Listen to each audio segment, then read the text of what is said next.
quaint, old two-story cottage on the outskirts of a small town. It wasn't much, really, a relic from a simpler time, with wooden floors that creaked underfoot and faded wallpaper that seemed to have absorbed decades of memories.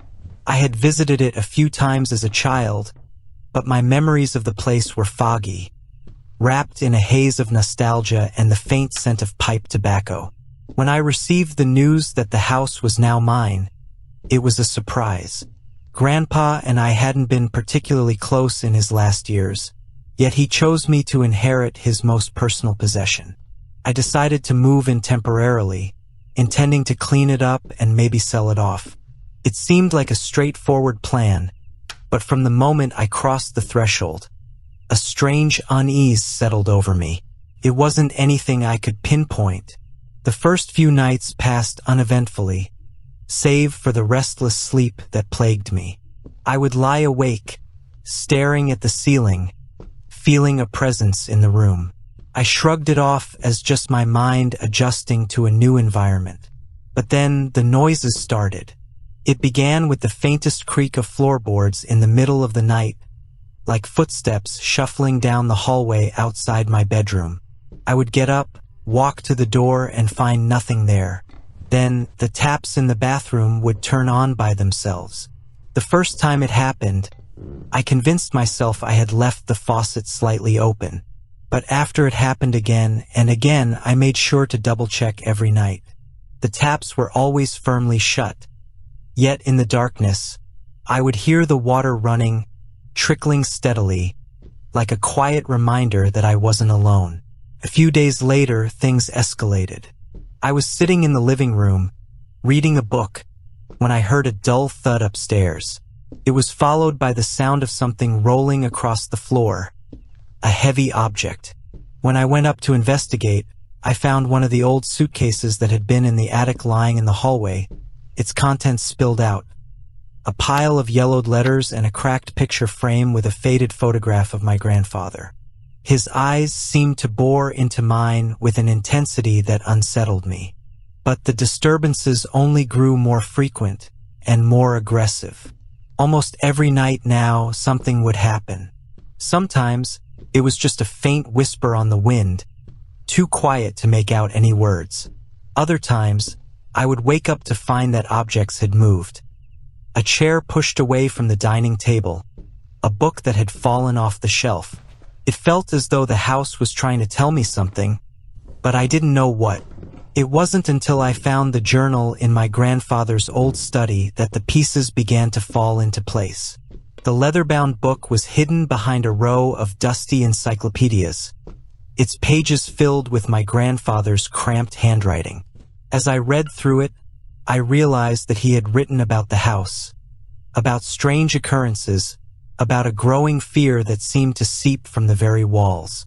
In one of the final entries, he wrote about an entity that he believed had attached itself to him, something that had followed him ever since he had moved in.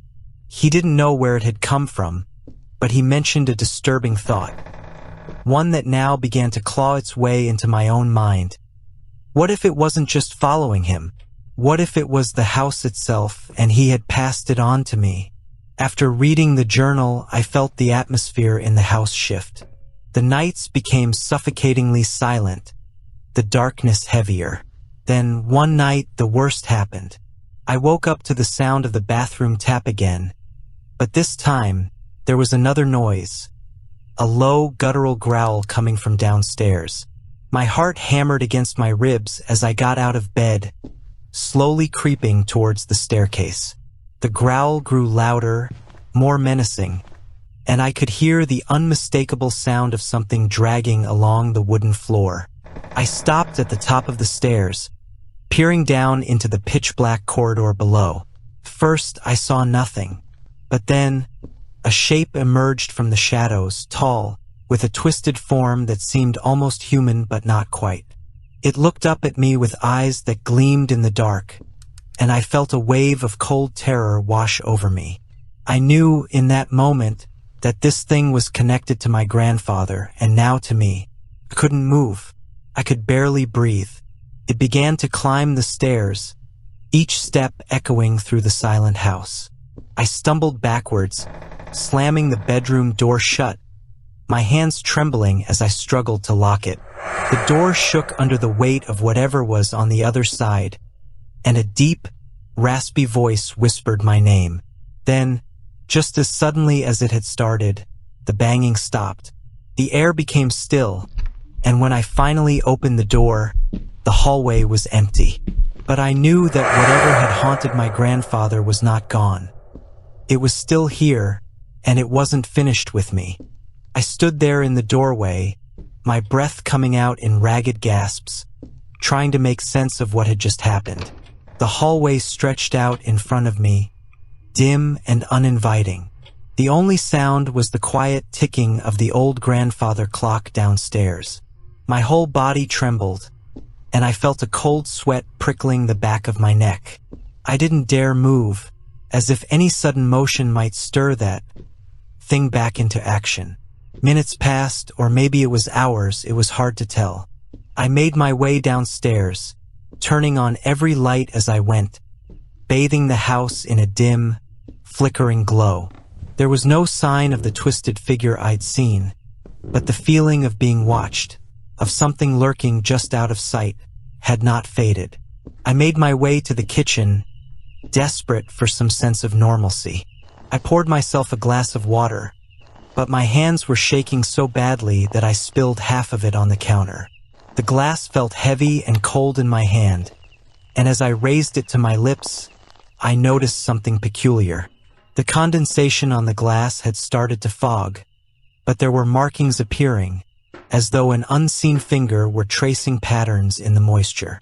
Slowly, letters formed. "Get out." I dropped the glass. It shattered on the tile floor, water splashing everywhere. I stumbled back, grabbing the edge of the counter to steady myself. The words vanished as quickly as they had appeared, leaving only a faint, wet smudge behind. I was starting to lose my grip on what was real. Were these things truly happening? Or was the house playing tricks on my mind? I didn't know anymore. All I knew was that I needed answers. I thought of my grandfather's journal, buried in one of the boxes I hadn't bothered to unpack since that night. I retrieved it from the study and sat down at the kitchen table, turning the brittle pages with trembling fingers. The entries were sporadic at first, brief notes about his daily life, appointments, and the occasional reflection on his past. But as I flipped deeper, I found more entries about the house, about it. He wrote of waking up in the middle of the night to see a shadow standing at the foot of his bed, watching him.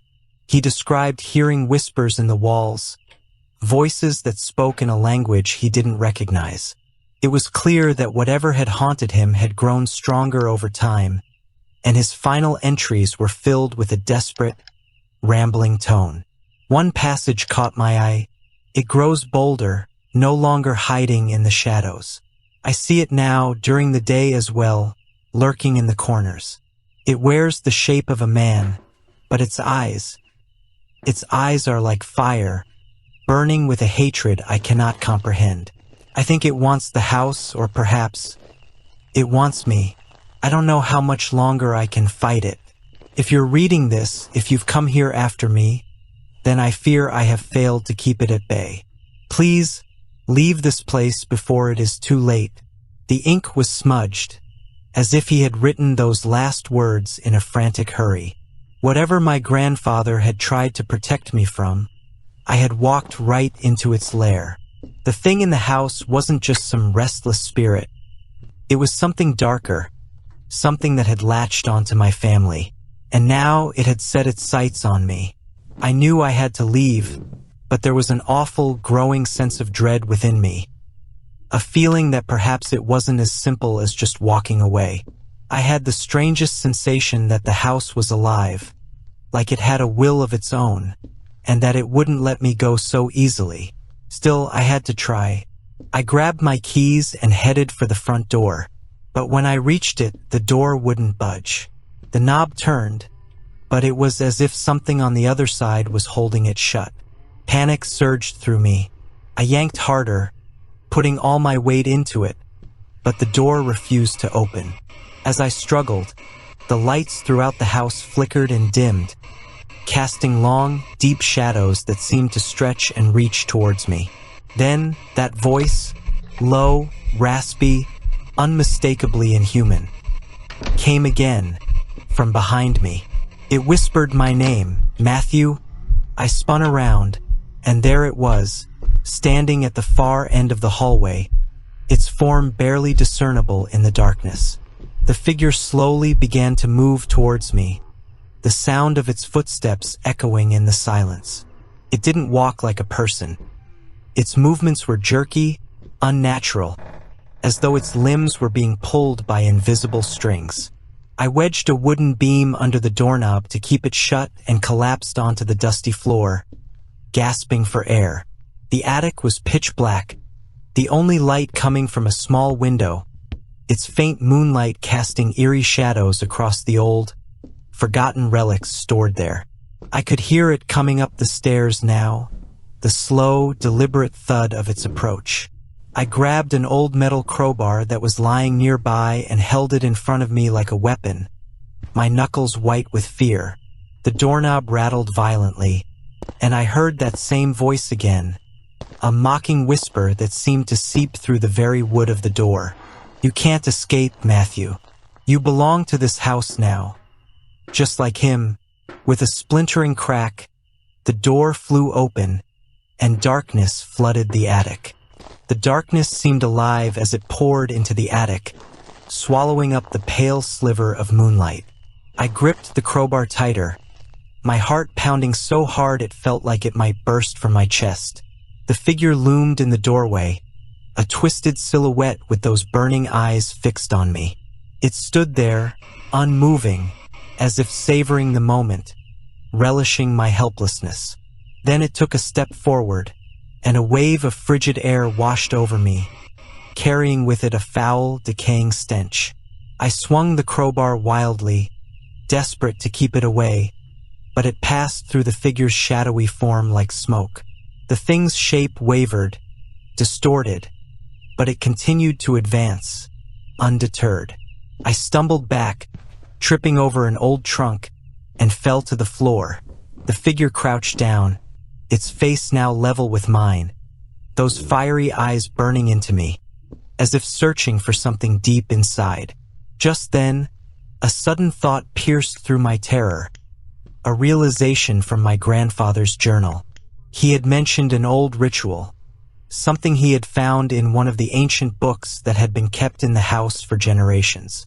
It was a desperate attempt to banish the entity, though he hadn't had the chance, or perhaps the courage, to try it himself. I had nothing to lose. Scrambling to my feet, I raced across the attic to an old wooden chest tucked in the corner. I flung it open and rummaged through the clutter, shoving aside faded photographs, dusty clothes, and other forgotten belongings until I found the book, a treatise on baneful spirits and warding rituals. The leather cover was cracked, and the pages felt like they might crumble in my hands, but I frantically flipped through the text, searching for the ritual my grandfather had described. I found it on a yellowed page near the middle of the book, the binding of the uninvited. It required a circle of salt, an incantation spoken in a dead language, and a personal token of the spirit, a piece of it bound to this world. I glanced back at the figure, now just a few feet away, its eyes glowing brighter as it reached a hand out towards me. I had no time to second-guess myself. Grabbing a nearby bag of salt, I poured a thick line around me in a rough circle, the grains spilling out onto the attic floorboards. The entity hesitated at the edge of the circle, as if it could feel the barrier, but it did not retreat. It waited, patient and unyielding. I could see the mockery in its eyes, as though it knew how unlikely I was to succeed. The book's incantation was written phonetically, and I began to chant the unfamiliar words, my voice shaking. As I spoke, the air in the attic seemed to thicken, and the temperature dropped even further. The shadows around the figure writhed and twisted, and a deep growl emanated from its chest, vibrating through the floorboards beneath me. The final part of the ritual required the token, something personal tied to the spirit. I scanned the attic frantically, then my eyes fell upon the suitcase I had shoved away days earlier. The photograph of my grandfather. It made a sick kind of sense. If the spirit was connected to him, then it would have latched onto whatever was left behind. I crawled to the suitcase, my hand shaking as I pulled out the faded photo. The figure snarled, a guttural sound that reverberated through the house, and lunged forward, slamming against the salt barrier with a force that rattled the walls. I held the photograph up, reciting the final lines of the incantation, my voice growing stronger as I repeated the words again and again. The spirit recoiled, its form flickering like a candle in a strong wind. It let out a furious, bone-chilling wail, and for a moment, its features seemed to shift, becoming almost human, almost familiar. It was my grandfather's face, twisted in agony, staring at me with a look of pleading, of desperation. "You did this to me," it rasped. "You brought me back." I froze, my voice catching in my throat. The words didn't make sense. How could I have brought it back? I stumbled back, still holding the photograph, my mind racing. The entity's shape began to dissolve, swirling into a dark mist that seeped into the floorboards. The house groaned, as if the very structure was exhaling a breath it had held for too long. Then all was silent. The oppressive darkness lifted, and I was alone in the attic once more. I stood there, my legs weak, barely able to keep me upright. I dropped the photograph and collapsed onto the old wooden trunk, gasping for air, my entire body trembling. It was over, or so I thought. As I tried to catch my breath, a faint, rhythmic tapping started to echo from the walls. I glanced around, my heart sinking. It was coming from all directions, a sound like fingernails lightly drumming on wood. The tapping grew louder, more insistent, until it became a cacophony of thuds and scratches that filled the attic. The ritual hadn't banished the entity. It had only dispersed it, spread it throughout the house like smoke. The thing was still here, still tied to this place, and now it wasn't confined to one form or one room. It was everywhere. I had not freed myself from it. I had only unleashed it further, and now it was coming for me. The tapping surrounded me, rising into a chaotic symphony of knocks and whispers that filled the attic with a maddening rhythm. It seemed to echo from the very bones of the house, as if the walls, floors, and beams were alive, pulsating with a dark energy that crept into every corner. My mind raced for any last option, some way to escape, but the truth was sinking in. I was trapped. The house wasn't just haunted, it was the haunting, and now I was a part of it. I stumbled back, pressing myself against the far wall. As I did, the old wooden boards behind me gave way, revealing a small, narrow door I hadn't noticed before. It was hidden in the shadows, barely visible. I hesitated, my hand hovering over the rusted handle. Something about the door repelled me, a deep, instinctual aversion, like a warning sign flashing in my mind. But the noise was growing louder, the air tightening like a noose, and I had no other choice. I flung open the door and slipped inside, slamming it shut behind me. Darkness enveloped me, a suffocating blackness that was thick and cold. I fumbled for a light switch, a string, anything, but my hands found nothing but rough wooden walls. As my eyes adjusted, I realized I wasn't alone. The narrow space was cluttered with relics. Old furniture draped in cobwebs, dusty crates stacked to the ceiling, and in the far corner, a tall, cracked mirror that seemed to glimmer faintly in the dark. As I stared into the glass, a shiver ran down my spine.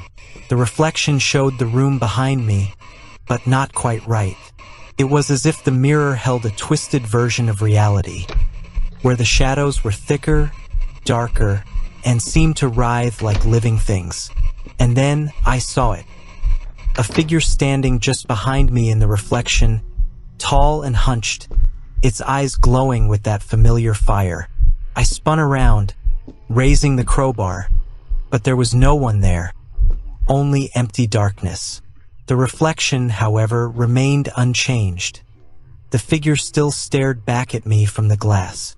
It took a step closer, its eyes boring into mine, and I heard a voice, distant and distorted, echoing from deep within the mirror. "You cannot escape, Matthew. This place is a part of you now." Just as it was a part of him, the voice seemed to come from the walls, the floors, the air itself. It was everywhere at once. My grip tightened on the crowbar, but my strength was fading. I couldn't keep fighting forever. As I gazed deeper into the mirror, the figure's shape started to change, becoming more distinct. It was my grandfather, or rather, something wearing his face, a mockery of his features, twisted with an expression of anguish and accusation. I took a step back, my pulse pounding in my ears. There had to be a way out of this, some way to sever the connection to the house. The journal's ritual hadn't worked, but maybe I had misunderstood its true purpose. What if the ritual wasn't meant to banish the spirit, but to bind it to a new host? My grandfather hadn't been trying to save me. He had been trying to escape. Suddenly, the memories flooded back. My grandfather's strange behavior before his death, the way he'd always seemed distant, his last few visits where he had looked at me with an intensity that unsettled me. He had known that the house's darkness was consuming him, and he had orchestrated everything to pass it on, to me. That's why he'd left me the house, why he had chosen me. I wasn't his heir. I was his sacrifice. The realization hit like a punch to the gut. I was never supposed to leave this place. I was to become the new vessel for whatever malevolent force had taken hold of my grandfather. And now, I could feel it, creeping inside me like icy fingers wrapping around my heart. The mirror flickered, and the reflection of my grandfather's face twisted into a grotesque grin. "You're home now," the voice said, "and you will be forever." I dropped the crowbar and reached for the cracked mirror. If this was the source, the link that kept the entity tied to our bloodline, then maybe I could break it. I raised my fist and smashed it into the glass. The mirror shattered with a deafening crash, the shards splintering outward, slicing into my skin. For a moment, everything went silent, unnaturally, eerily silent. Then, a low groan began to emanate from the walls, growing into a deep, vibrating hum. The pieces of the shattered mirror trembled on the floor, and a darkness even deeper than before spilled out from the cracks in the wood and the broken glass. It was as if the very essence of the house was pouring out, unraveling before my eyes. The darkness rushed towards me, and I felt it wrap around me like a shroud. I tried to scream, but no sound escaped. I could feel it seeping into me, merging with me, binding itself to my very soul. My vision blurred, and I felt myself fading, slipping away into an endless, consuming blackness. But as I sank deeper, something changed. I no longer felt the suffocating presence of the entity. Instead, there was a stillness, a silence so profound it seemed to press against my ears. I opened my eyes, expecting to find myself in the attic, or somewhere even worse. But instead, I stood outside the house, the cold night air filling my lungs. I glanced back at the cottage, its windows dark and empty. It looked abandoned, like no one had lived there for years.